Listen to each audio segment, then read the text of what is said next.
is no stranger to this crowd. I'd like to introduce Dennis Wilson, the co-founder of DBC.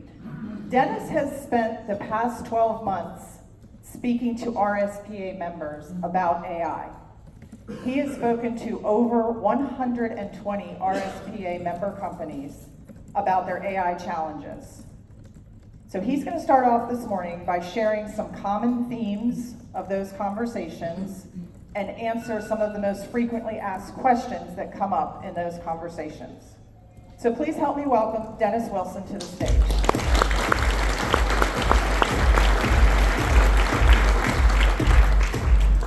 Thank you. Good morning. Morning. Not quite as good as Steve, but getting there. I am Dennis Wilson, co-founder of DBC. We're an AI company, AI forward. We try to focus on helping people increase their sales with AI, as well as all the money-saving stuff that can happen. So, agenda today, we're going to actually start with Ashley, who's going to jump into MCP security and failure containment. Move on to Aiden with self-hosted Llama sharding and scaling. And then Jerry's going to talk a little bit about recursive agent orchestration. Sound good? All right. So just pulling your leg. We are going to get into all kinds of cool stuff. But today's AI agenda is not AI 101. We're not here to really talk about the guts of AI. We're going to show you the outcome of AI. But what we're going to talk about is a bit of AI prompting, LLMs. Raise your hand if you know what LLM stands for. Shout it out. Learning language monitor. Nice. When I first said that 3 years ago, yeah, it was about like this. So we're going to talk platforms, a bit of case studies, useful tools. But let's start at the beginning. Today's actually about leadership decision. This is where things start to get painful, so stay with me. Right? A leadership wake-up call, maybe. AI is not a technology shift. It's actually a decision-making shift. Favorite departments, right? Yeah, don't worry. It's not IT's problem. It is a problem for decision-makers like you. You see, every tech wave punishes one thing. Delay. Not ignorance. Not lack of skill. Delay. See, AI is not waiting for you. It is silently enabling your competitors. It actually could care less if you believe in it, think it's good, think it's bad, doesn't care. And it is absolutely favoring the bold. So my biggest message to everyone in the room today is, beware of analysis paralysis. And I've met a lot of you already. Yeah.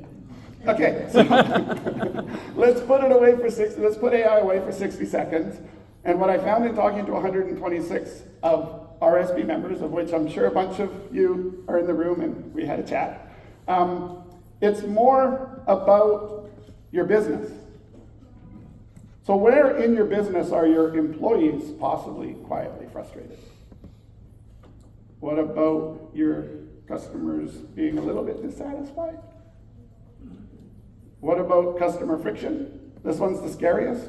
They don't always tell you about it. Sometimes, like this guy, they do. But most of the time, that customer friction leads to them silently walking away to a competitor. What about technological friction? Maybe you have a process that's sort of semi-manual and you know your staff hates it, but there's no choice because a software solution was, $20,000. Today with AI and vibe coding and tips and tricks that can be done with your development team, or you can outsource, a simple software project can cost 80 to 90% less than before. $10,000 project, $1,000. So it's worth relooking at those friction points. So yes, we did talk to 126. We gave 1 hour free with AI. It wasn't a sales pitch, it was to have whatever was on your mind. Anyone in the room who hasn't had one and wants one, I'm going to give my phone number. You can text me, and I'd be happy to share 1 hour with your leadership and just have a chat about where things are going. But we did find that we got a bunch of questions And then sometimes we got, I need the version for dummies. I don't even really know what question to start with. So when that happened, we gave a few tips and tricks. And there was actually one particular tip that we gave that actually we had people come back and say to us was saving them 30 to 45 minutes a day. One company even said, I got through my busy season without hiring any temp staff as a result of my 7 team members saving this time. Raise your hand if you want to know this tip. Raise your hand if you're just not going to raise your hand no matter what I say. All right, there we go. At least I know the lay of the land. So, ready for it? Raise your hand if you use Google every day. Stop it! Easiest way into AI is stop using ChatGPT. Do you remember the metaphor of the frog? You toss him in a pot of boiling water, he bounces off and runs away. But if you put him into normal water and turn up the heat, boils to death. That's what Google's been doing us for the last 20 years. You used to be able to know what was the ads up here in the corner and what was generic, what was organic content. Now you don't. I mean, you can't figure out. And then when you think you found it, it's clickbait, and it's actually taking you to, free tickets for the Steelers game or something, right? So try searching with ChatGPT or Perplexity and use that for 2 or 3 days, and the average person reported to us 30 to 45 minutes a day saved. Better information, faster information. That's per day. So what leaders sort of got wrong with AI in 126 conversations? Number one question was, what AI should I use? I heard this probably 6 times yesterday. But which one should I use? The answer, pick one. Doesn't matter. Okay? And the other part of that problem is, this is actually what leads to failure. And the reason why is you're focusing on the AI instead of the actual outcomes and your organization and where it can fit. Because what problem you have will dictate what AI is best to solve it. So where do employees, prospects, and customers suffer because your systems fail to keep up, right? We found this to be the entry point to AI. I don't see AI there. I don't see LLM there. This was the question. Now, why does AI feel confusing? Well, it kind of comes back to the same thing. We talk like it's one thing. How many times I hear something, just get the AI to do it. Well, which AI? Ashley, is there more than one AI? Yeah, right?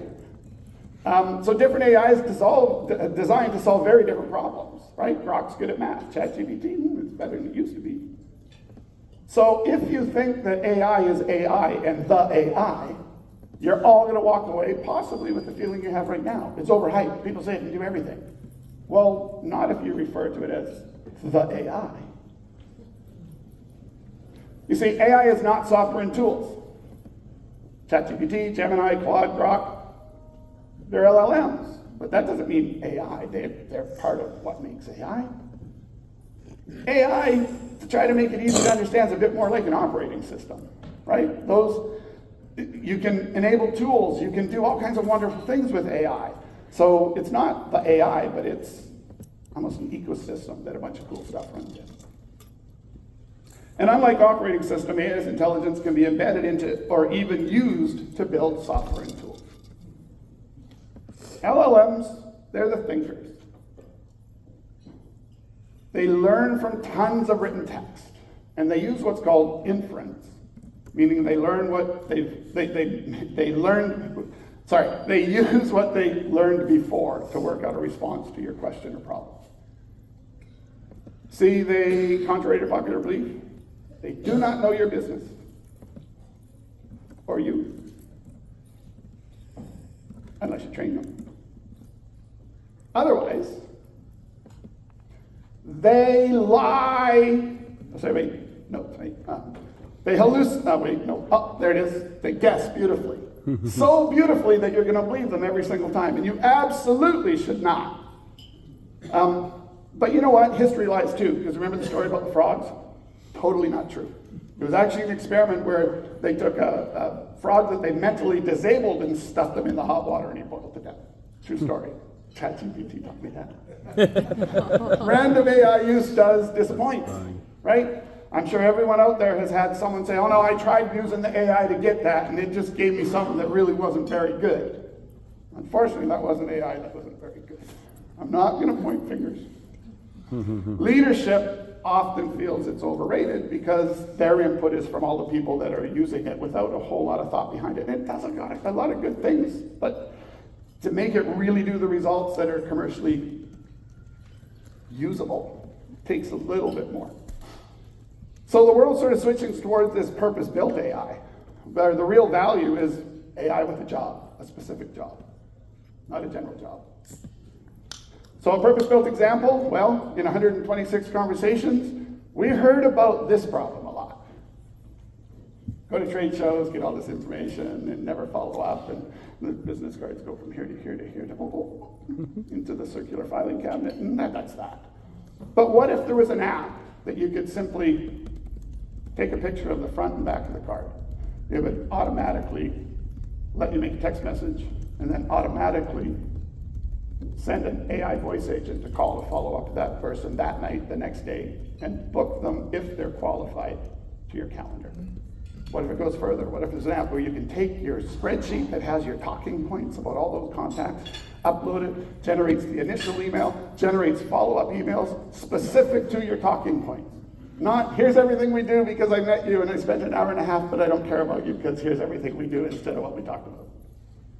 Both of those exist. Talk to me. I'll share them with you. So what if the AI could help? Now, do they use ChatGPT? Do they use Gemini? Do they use Perplexity? Do they use Grok? Who cares? We care about the result. So AI can help you save time, increase efficiency, grow sales, all those wonderful things. Help with employee satisfaction, customer satisfaction. However, AI results, if they can't be measured, you're really just playing with a toy. You have to be able to measure the time savings. You need a little thing that says someone used your quote engine 6 times, so therefore it's saved 90 minutes. So then you can figure out what to do with the saved time. Otherwise, they all get better at Candy Crush. That one took a little while to land.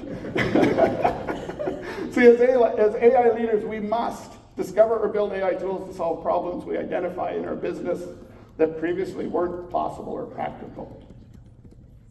We need to enforce. We need to force the use of the AI tools and automations and processes that you decide upon. Notice I didn't say ask IT. The leadership makes the decision. IT might help with the outcome.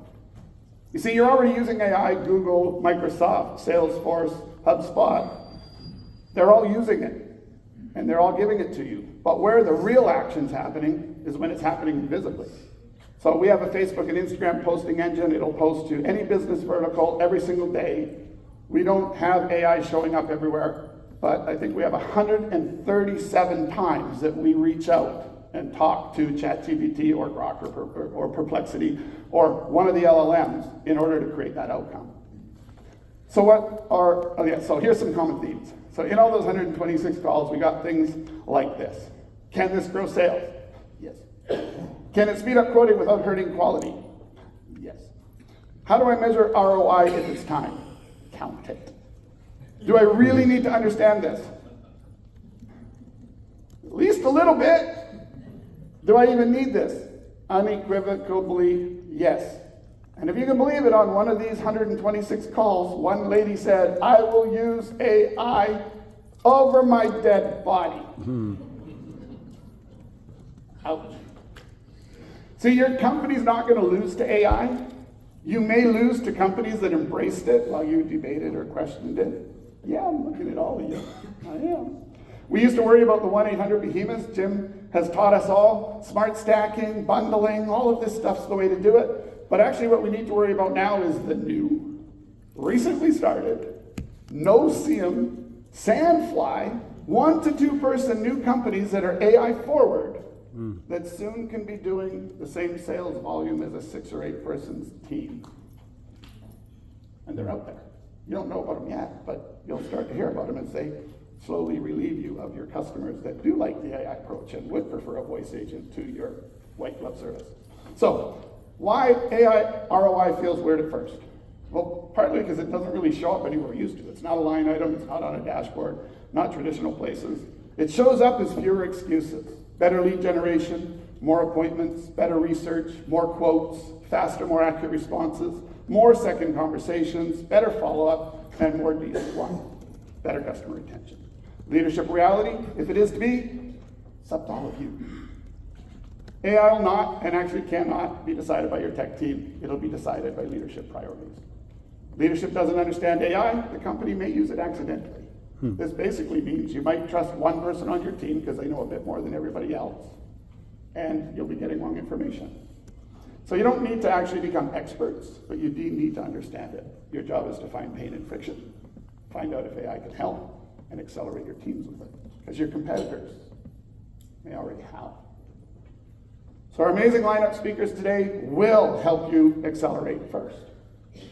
Getting into efficiency gains, revenue lifts. I'm Dennis Wilson. Some people call me AI Dennis. I'm sure why. My number is here. You can text me if you did want a 1 hour with me. Text me now while you think about it. Just your name of your company and say AI Dennis, and we'll hook you up. Thanks, everyone.